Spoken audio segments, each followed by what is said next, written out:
সুপ্রিয় ভাই ও বোনেরা, সকলকে আমার আন্তরিক শুভেচ্ছা ও অভিনন্দন। ওম শান্তি, সবাই শান্তি লাভ করুন। হিন্দু সমাজের মহিলারা যখন বাচ্চা প্রসব করে, এই সময় তাদেরকে হোম কোয়ারেন্টাইনে থাকতে হয়। এটা 1 মাস বা 21 দিন এটা হয়ে থাকে। তো সেই বিষয় নিয়ে আলোচনা করব। আতুর ঘর বা অশৌচ কাল। সন্তান প্রসবের পর থেকে নির্দিষ্ট সময় পর্যন্ত মা ও শিশুর জন্য যে ঘরটিতে আলাদা করে রাখা হয় তাকেই লোকভাষায় আতুরঘর বলা হয়, বা ধর্মীয়ভাবে একে জনন শৌচ বা সুতকালও বলা হয়ে থাকে।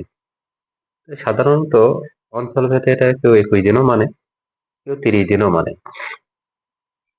বর্তমান যুগে বেশিরভাগ পরিবারই 1 মাস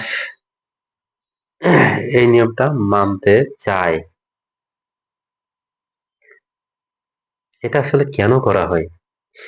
প্রাচীনকালের মানুষের একটা ধারণা ছিল যে মা সন্তান প্রসবের পরে তাদের জরায়ু থেকে যে রক্ত নিঃসৃত হয়, এই রক্ত যেখানে পড়বে সেই জায়গা অপবিত্র হয়ে যাবে। 2, এই রক্ত থেকে অনেক রোগ ব্যাধি ছড়াবে। 3, এটার দ্বারা মানুষের ক্ষতি হবে, এর বাতাস আশপাশে ছড়াইলে হ্যাঁ,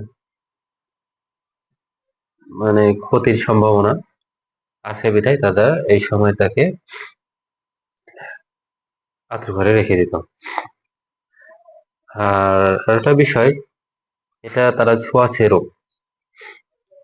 রোগ মনে করতো, বা এখান থেকে ইনফেকশন হতে পারে। আসলে তো মূলত বিষয়টা এমন না। আধুনিক বিজ্ঞানে আমরা দেখছি যে হসপিটালে সিজার করে বা নর্মাল ডেলিভারি হয়, নর্মাল ডেলিভারি হওয়ার পর তারা প্যাড ব্যবহার করতেছে, তারপরে ওই প্যাডে সেই রক্তগুলো জমা পাতা রক্তগুলো এখানে আসে। প্যাড একদিন পর পরে একটু পরিবর্তন করে, কেউ ঘন্টা, 2 ঘন্টা, 5 ঘন্টা, মানে যার যেমন ব্লিডিং হয় সেই অনুপাতে প্যাড পরিবর্তন করে। এর ফলে দেখা যাচ্ছে যে আগের যে সমাজ ব্যবস্থা ছিল বা আগে যেভাবে রাখা হতো, ওইখানে পরিবেশটা খুব নোংরা থাকতো। হ্যাঁ, কেউ যেত না, মা এবং শিশু দুটোই মানে অযত্নে থাকতো। এই কারণে তাদের রোগ বেড়ে যেত, জরায়ুতে সমস্যা হতো, ইনফেকশন হইতো, এগুলো হইতো। কিন্তু বর্তমান যুগে এটা উম যারা চাকরিজীবী আছে তারা অফিসিয়াল ভাবে 6 মাস ছুটি পায়। বেসরকারি প্রতিষ্ঠানগুলোতে 1 মাস, 6 মাস এরকম দিয়ে থাকে। তো সেক্ষেত্রে দেখা যায় যে হসপিটাল থেকে 3 দিন তো তারা ছুটি পেল, ছুটি পাওয়ার পরে বাসায় এসে যে যারা চাকরিজীবী জীবীর বউ, তাদের ক্ষেত্রে আসে রান্নাবাড়ি করতে হয়। তাহলে সেক্ষেত্রে ওই তাদেরকে আগের দিনের আতুর ঘর মানা সম্ভব না, আর এটা তো হবেই না। তো আগের দিনের কুসংস্কার যে তাকে থাকতেই হবে।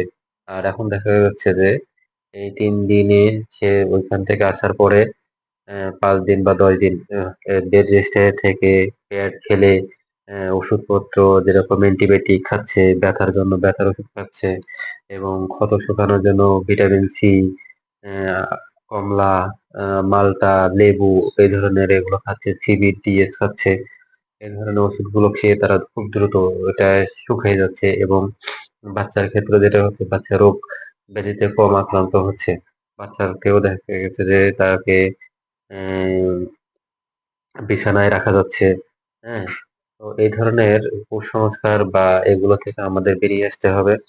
আর এটা আমাদের হিন্দু সমাজের জন্য খুবই একটা খারাপ সময় যাচ্ছিল, যা এখন মানুষ সচেতন হওয়ার কারণে এখান থেকে মানুষজন বের হয়ে এসে সুস্থ এবং স্বাভাবিক জীবনযাপন করছে। আর আগের দিনের যারা মা বাবারা আছেন তাদের কাছে অনুরোধ, আপনারা এই ধরনের অবস্থা থেকে বের হয়ে আসেন, যে 1 মাস আতুর ঘর পালতে হবে, উম, 1 মাস হোম অসুস্থ পালন করতে হবে এগুলো কোনো বিষয় না। আপনার সুস্থ থাকাটা, আপনার পরিবার সুস্থ থাকা এবং আপনি ভালো থাকাটাই হলো ইম্পর্টেন্ট। ধন্যবাদ।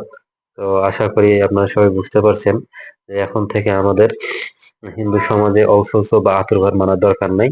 আমাদের দরকার বাচ্চা এবং মা দুজনে যাতে সুস্থ থাকে সেই ধরনের বিষয়ে আমরা সচেতন হব এবং চিকিৎসকের পরামর্শ নিব। নিয়ে আমরা সুস্থ জীবন যাপন করব। ধন্যবাদ সকলকে। নমস্কার। ওম শান্তি।